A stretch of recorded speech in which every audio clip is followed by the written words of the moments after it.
Oh, hello guys, welcome back to my channel Automation Hub Sarthak, and we'll continue with our methods. And in this video, I told you in the previous video that in this video I'll teach you about method overloading. It is a very important concept. So let's go ahead without any further delay. So remember, we had created the package methods and we created this class last time, and today we'll create a new class. It will be method overloading. That's it. Okay, so let's begin. Okay, fine. Main is a method, so let me go ahead and make some more methods. Okay, so okay, before I make some more methods, first I need to understand what do you mean by overloading. What is method overloading? Let's go by the bookish definition first. The definition actually says whenever a method with the same name is loaded with extra parameters, then it is called method overloading. So this will only work when the method name is the same. Okay, now what do you mean by that? Let's understand. So let's say, for example, I'll have a method public void test. Okay, now I've already have this name test. Can I make another method test like this? No, it will not allow. It will throw error at both the positions, both the methods. So what you need to see is, if you hover the mouse around the error, it will say it's like duplicate method. So how do we remove this duplicacy? Either you change the name, make it test1, then everything is fine. But you want to keep but this is not method overloading. Method overloading says that the name should be same. So with the name, what can we do? I will pass certain parameters inside the constructor. So I'll write int I. So cool. Can we write another method with the same name? Public void test. Can I write something like this, int j, and make a method body? No, you cannot. Even though you changed this value from I to j, but no. It also says that even though you have changed the variable name, still the data type is the same and you have to distinguish it better. So okay, fine. Will this work? Yes. So you have changed this particular constructor, adding a different parameter. Okay, you can have this same data type parameter, or you can change, like if you want, make it string k, no problem, it will work. But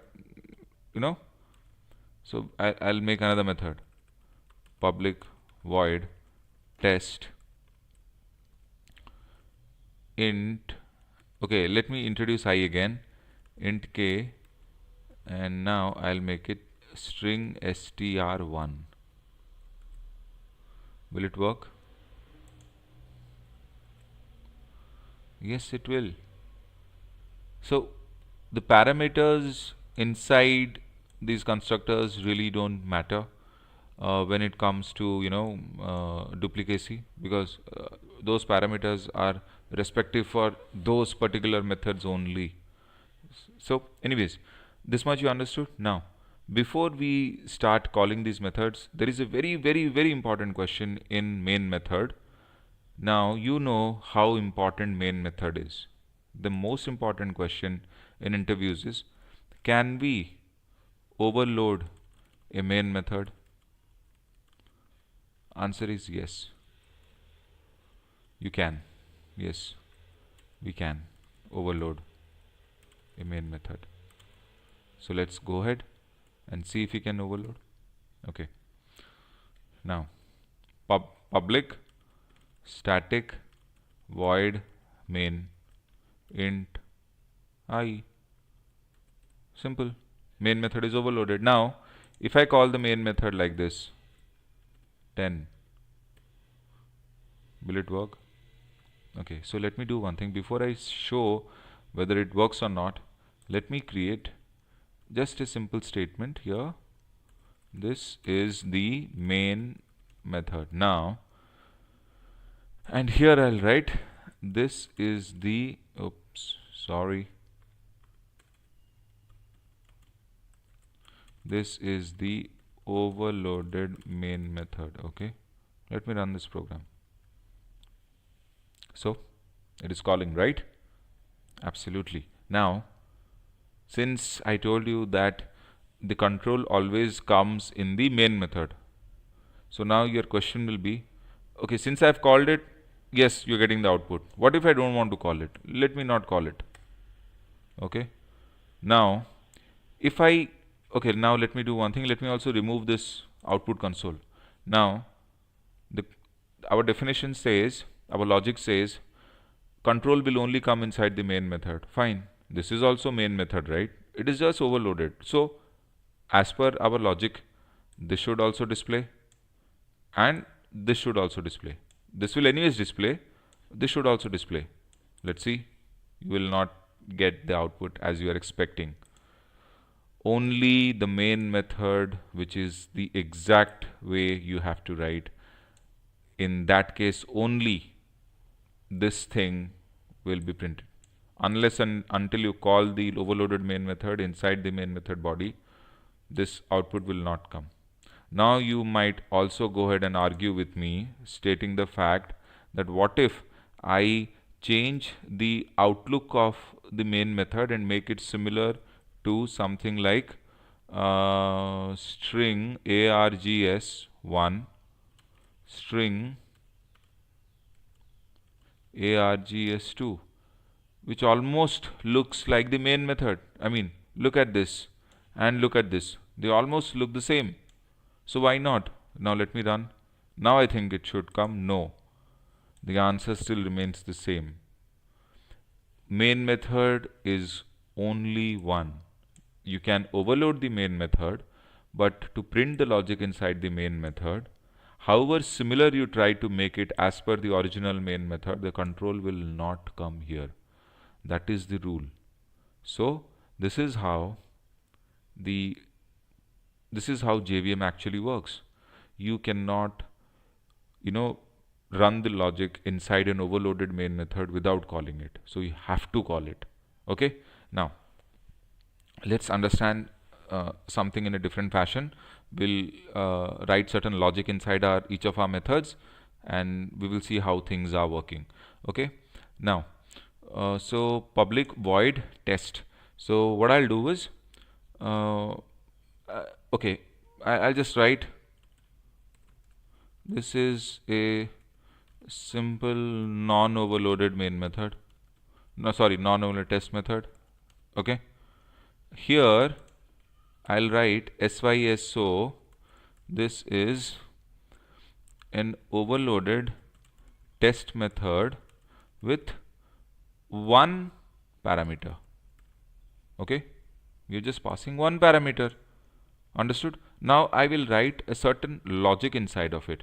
Okay, so what my logic will be is totally upon me. So what I'll do is, I will write a logic. No, I'll save the logic for this place. I think one parameter makes no sense. Let me save the logic for this place. So I'll print this. This is an overloaded test method with two parameters. Okay, I'll now write a logic. What's the logic? Int a equals to 10, int b equals to 20. Okay, understood? Now I'll write int sum equals to a plus b plus c. Sorry. Okay, SYSO sum. Where did c come from? Oh god, sorry guys. Okay, SYSO sum. I'll keep it like this. Here I will write SYSO.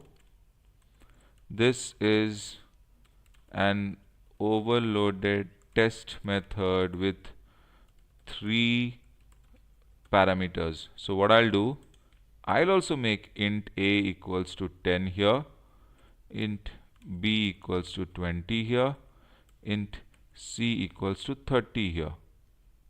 I'll make this, and then I'll also come in sum is equal to a plus b plus c, and instead of system.out.println sum, I'll call return sum, if you remember my previous video. So obviously the sum is also having an integer data type. So since you are trying to return an integer data type and you have given the return type in the method as void, it will not work. So we have to convert into int. Clear? Now fine. Now since this is a static method, I'll tell you what are static and non-static in my next video. Since this is a static method, as per Java, a static method can call itself directly inside the main method, which is anyway static. So what I'll do is I'll call this method directly. Okay. So how do I call such kind of a method? It's very simple. Args equal to, oops, sorry, args. Okay, so you want to call it something like this. Since it is string array, I don't think this should work. Let's say shallow. Okay, and let's say horizon. The problem is, okay, this will actually throw the main method string in the is not applicable to the argument string. So typically if you think you have created a string array arguments like this and you can pass something so easily here, that actually is not going to work. You cannot just call a string directly when you are passing. See, our overloaded main method has a very different kind of parameters defined inside it. So to call this, you have to call it in a very special way. You just cannot call it like giving two string values inside it. No.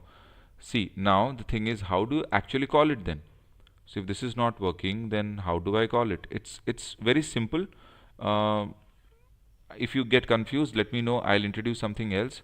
But as of now, since we are coding, let me show you how you can call these two methods just by writing, you know, okay, let's leave it like this, and let's go ahead and change this particular gentleman here. Okay, so next thing is, what we need to do is we have to call something like this.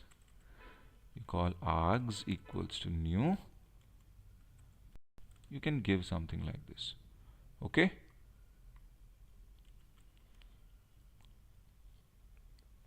args equal to new string, you can give 4.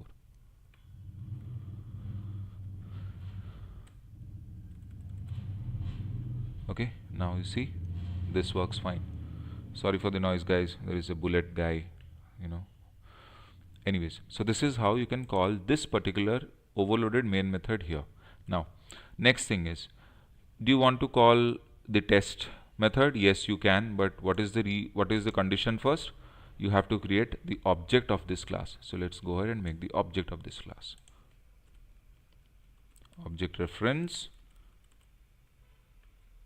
Now we have created the object of this class. So with the object, I can call test. Now if I have to call this value here, int I, this is an overloaded parameter with one parameter, and the value of I is, I will say something like concatenate with I. Okay, you can change the code. So what if I want to call the overloaded method? So objref dot test. If you want to call the overloaded method, you have to pass a parameter here. Okay, now let me call this method, the one with two parameters. So I'll 10 20. Okay, now let me call this parameter here, test. Okay, so there is a small change here. It has, okay, this will create a little bit of problem, but let's go ahead. I don't want to change it because I've already written. So I'll write a concept here, hello. Now if you run the program, you will see that this thing will not return anything. Rather, these these things, these three output will come, and of course the main output will come and the main method.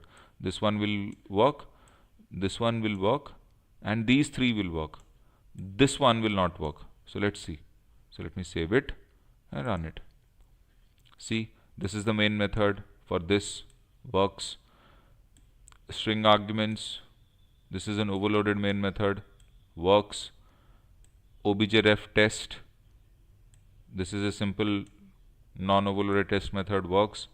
Then for this is an overloaded test method with parameter, one parameter, and the value of I is, we have mentioned 10. So this is also working. Now this is an overloaded test method with two parameters. It is working, two parameters. Okay. Then we have this logic. The control comes here. It will print this. It will see this logic. Okay, you have asked to print it. So you go and give 10 plus 20. It will become 30. Working fine. Now it is only printing this, but this fellow is not printing the value of sum. Why? Can you guess? And even if you try to, okay, now the reason behind it is that you are not sure what to do with this method, because see, what is this value? You cannot print the value here. Let's say for example, why you cannot print the value here? Because here you have declared a string and there is no connection with string and this integer. So even if you try to, and here let's say for example you want to give a value of int sum equals to this, that's fine. Now if I want to print syso sum, okay, then you're getting the value 10 plus 20 plus 30. This is giving the answer. Okay, but even though you did not pass the value anywhere, see the beauty of methods here. Here you pass the value of 10 and 20. Okay, because these will act. Okay, this is I'll tell you when I'll teach you this keyword, but as of now I'm teaching you in a very layman's terms. Here int j and int k, there are two integers, you pass them here 10 and 20. So what did this object reference do? It came here, it added this sum, and you're printing it. So it says okay fine, they're asking me to print 10 plus 20, it gave the output 30. But in this case, first it will come to, object is referring to this particular method, object is not referring to this sum. So it will come here, it gets allocated, you know, it doesn't get allocated, it just comes to this place, you gave it, so it will just print this value. But what about this concept? What about the return factor here? Simple. As I told you in the previous video, what is the return type? Sum is an integer. So you allocate the value. Okay, now you will say because sum you have mentioned here, sum is not okay. Now summation, I'll change it. Okay, and I'll make it summation. Okay, let's do the print. The answer will anyways come. Now you will say, what happens to C? Where is the value gone? See, this is the beauty of methods. It is checking, it is taking the pickup from here. It is taking the pickup from here, because what is happening here, this hello is actually defying this. It is, because see, technically the answer should be 30 hello as per your knowledge, but no, since this is hard coded and you're trying to call this particular, you're returning this, okay, so the logic will come inside. First it will print this, the logic will come inside, it will see this, and it will adjust the missing value of C which is not present here. That is the beauty of methods. I know it sounds a little complicated. I unnecessarily made it complicated so that you can understand it. Let's say for example I create another public int test, okay, int I, int j, int k, int l, okay, and I'll make int d equals to 40, and I will return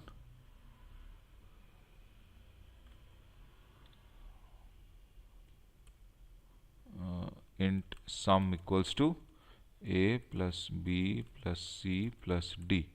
Okay, so I'll return sum. Okay, now if I go and create, I'll call this also, one second, object ref dot test with 4 parameters. Now it is simple. This one is simple. Why? Because you have a I, j, k, l, and you are giving certain things like, let's say 100, 200, 300, 400. Okay, you're returning something, so you have to pass something, it big sum. Okay, so big sum. Okay, now let me run the code. What is it printing? It is printing the value of 100. What many of you might have thought, it would have printed 100 plus 200 plus 300 plus 400, right? Nope, it doesn't work that way. The code actually works. See, what happens is, okay, I forgot to give this. I'll run the output again. I know, guys, this is little confusing, but this is very important because these are the questions which will be asked to you in an interview and you'll get stuck. Okay, this is an overloaded test method with 4 parameters. Okay, let me run it again. See, this is an overloaded method with 4 parameters, and why the value is 100. Why it is not 100 plus 200 plus 300 plus 400? Why it is not 1000? Why is it 100? Let me tell you guys. So what happens is, you have created object reference and you passed 4 integers as per the rule. Okay, you have 4 integers you have initialized, so you'll pass any 4 integers there. Now most of you will think, since I have passed 4 integers here, these things will be added up. No, it will not. So what happens is, when you do this thing, control comes here. So this will print. Fine. Okay, it is printing. Now the control will see, okay, a equal to 10, b equal to 20, c 30, d 40. Then it will, okay, so this is what. So the sum is getting returned, and this is the logic. So you want to print this, not this. This will not be added. Whatever will be added is within the equation of the logic of the method. Methods are independent units of execution. So since they are independent unit of execution, they have their own identity and they have their own logic which they want to share. That is how they are sharing. They are sharing 40, 30, 20 and 10. They are calling sum. This is what is happening.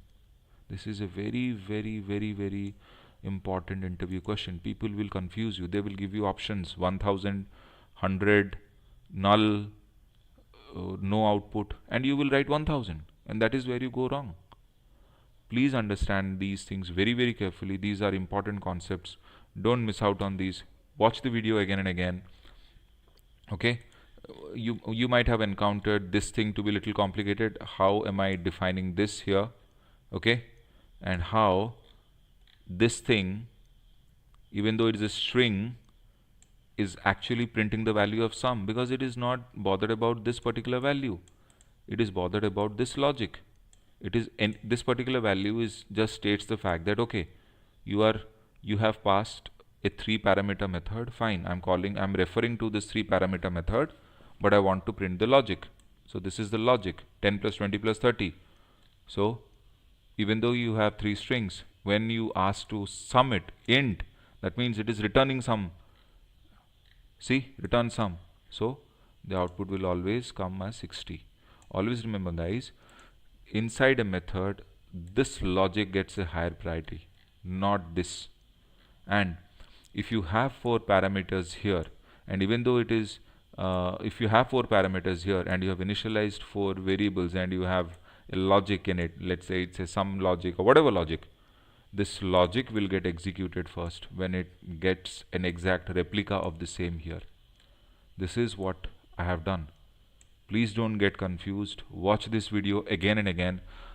I don't think anyone will tell you these concepts, and I don't know whether in YouTube you have seen such kind of concepts. That is why you have to practice this. This is the place wherein people actually get confused. You think that you know everything, and then you go there and all of a sudden output is totally different. That is where knowledge and experience comes into picture. I hope you like this session. Please watch this video again and again and don't miss out on anything. And please do ask me doubts if you encounter any. So, and as usual, do not forget to subscribe to my channel. Sarthak here, signing off. Thank you guys.